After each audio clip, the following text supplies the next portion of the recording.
Fox 5 Amplified Table with Mariah Janos from the Fox 5 Sports Team. Thanks for being with us on this, recording this on a Monday.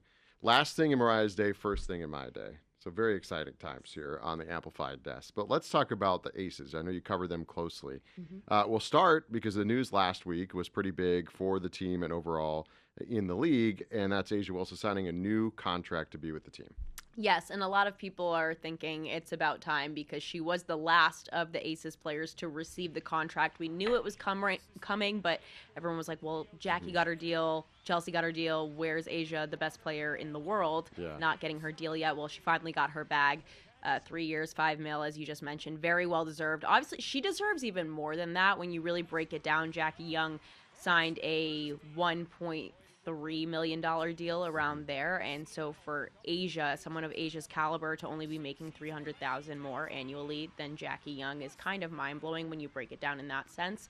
Even though no shade to Jackie Young, she's a great player, but A'ja deserves a lot more, and she will as time goes on. But this CBA agreement is historic. It is life-changing for the majority of the players in this league. So long overdue, very exciting stuff. And I know that this organization has really prioritized A'ja, and they wanted to find a number in an agreement that would represent just how much they value her, and they finally did that. And to be able to get to this number, mention a little bit about the agreement. That was what they've been going over for the last few months, and it allowed them to get these deals out to folks. Yes, it was such a standoff, honestly, between the league and the players. And the biggest question mark was, why were we waiting till the 11th hour to get in a room and figure out these terms? Both sides wanted to up the ante, if you will, and wanted to find a life-changing agreement. But for whatever reason, they waited till the very last minute, and now it's crunch time, and everyone's getting their deals now, but it's ramped things up. They're cramming a lot into a little amount of time when they could have maybe breathed a little bit more. When I say they, I mean the league. So that was more so frustrating, but at the end of the day, everybody got what they wanted.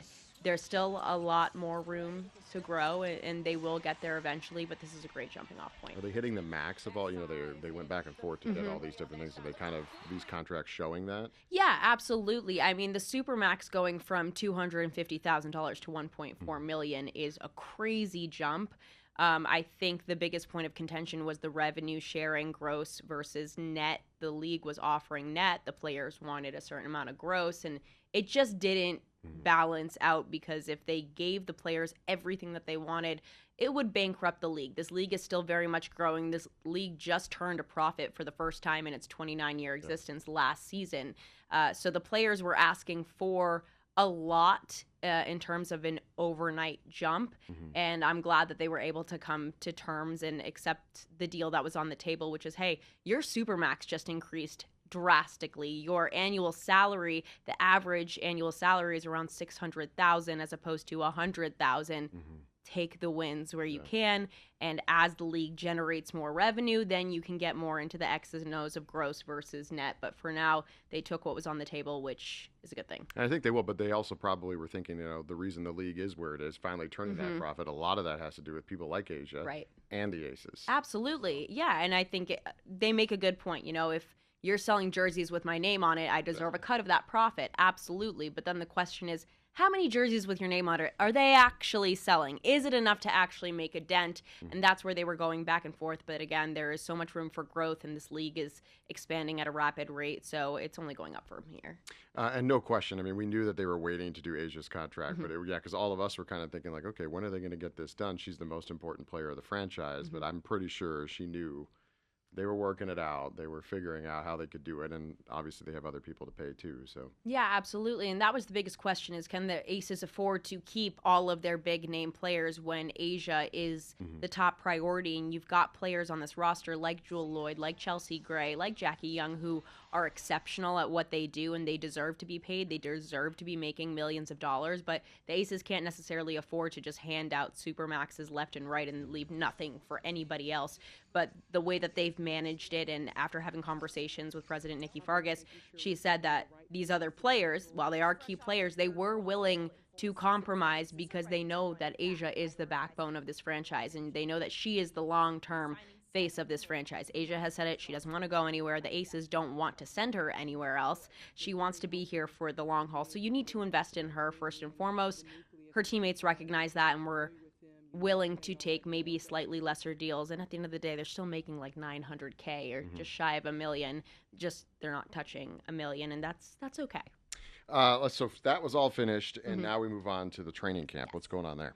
So training camp got underway on Sunday. The big news out of day one is that guard Dana Evans has been ruled out indefinitely with a left leg injury. Not sure when she sustained that, but she's rehabbing that at the moment, which is a bit of a blow when it comes to the depth on this roster and the guard play, because they have invested in a lot of bigs this offseason when they used to be very guard heavy. They'll survive without Dana while she is rehabbing, but she was a great plug-and-play, like spark plug off the bench. So it does hurt a little bit there. But the Aces have returned 90% of their scoring power from the 2025 championship team. That was a priority there. And then they've supplemented it with about 5 other players, 3 vets in Brianna Turner, Stephanie Talbot, and Kennedy Carter, who is a bit of a controversial player. She's famous for one of Caitlin Clark's many welcome to the league moments, which she took her out.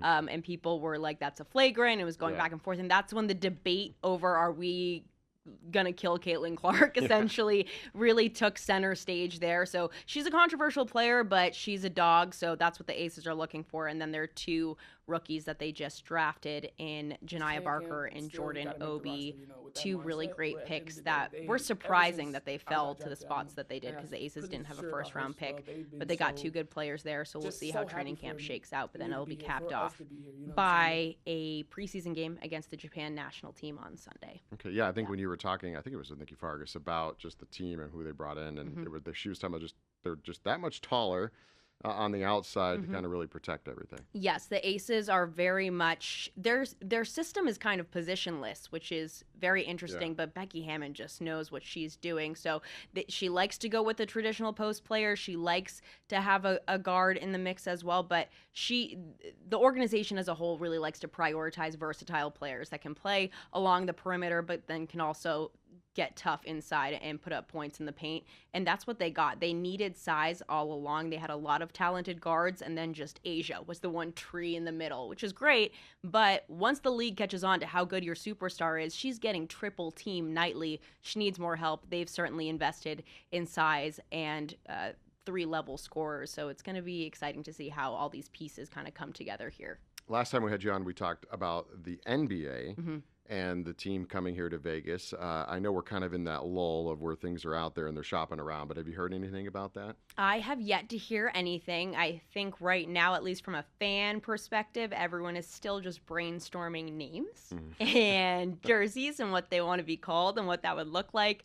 I know that we've reported obviously on various spots along the Strip and maybe a super sports complex that could also be downtown as well. So there are certainly options, and we're just getting closer and closer to that July Board of Governors meeting. We're all holding our breath, but I think ultimately the ball will get rolling here sooner rather than later. And we're in the middle of VGK playoffs. They just had, as we record this, they just had their first game last night, and they won.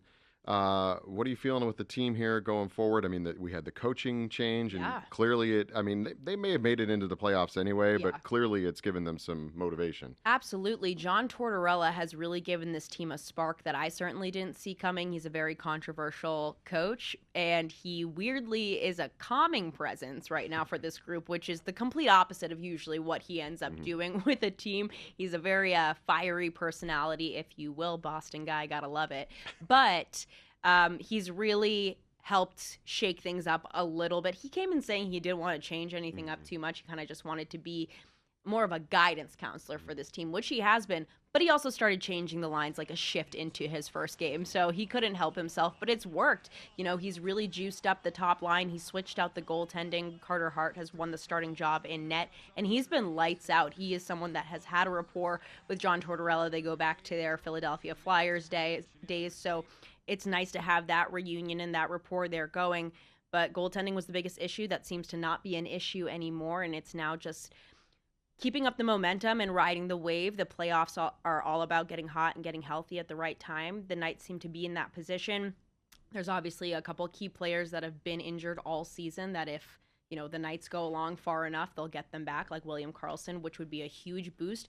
But right now, Kelly McCrimmon, their GM, is looking like one of the smartest, like, evil geniuses in the world because he is ruthless when it comes to these decisions. Firing Bruce Cassidy was At just, that time, at the final 8 games of the season, it's pretty ruthless, but it seems to work right now. It's given the guys some juice. They're playing at a quicker pace and they're producing. So it's been fun to watch, and if they keep it going, I mean, McCrimmon's really solidified himself as one of the best GMs, I think. And they loved Bruce. He got him where they needed to be for years. It was just time for a change. And I don't know, maybe this market's unique, but I feel like we're paying like 5 or 6 coaches that aren't actually coaching in all the different sports. Right. Oh, yes. between The Raiders football. are notorious for it, for Yeah. sure. I think Mark Davis So right many. now is paying around $50 million in coaches that that aren't no coaching. longer work here or in the league at all, for that matter. And that's a whole other Yeah. issue. It seems like the Raiders have finally gotten it right, so we'll hold our breath for this upcoming season. But yeah, no, it's funny you mentioned that. We have seen a lot of coaching Good changes job across. if you can get it. Absolutely. Yeah. Do some successful years and then just keep getting paid while you're not working. Yeah. Not too shabby. We all want those deals. Mariah, thanks for being with us here on Fox 5 Amplified. You can catch Mariah, Silver Sports and Entertainment Network every day at 2 o'clock, right? Every day at 2 o'clock, we are live in studio breaking it all down. Triple SEN Live.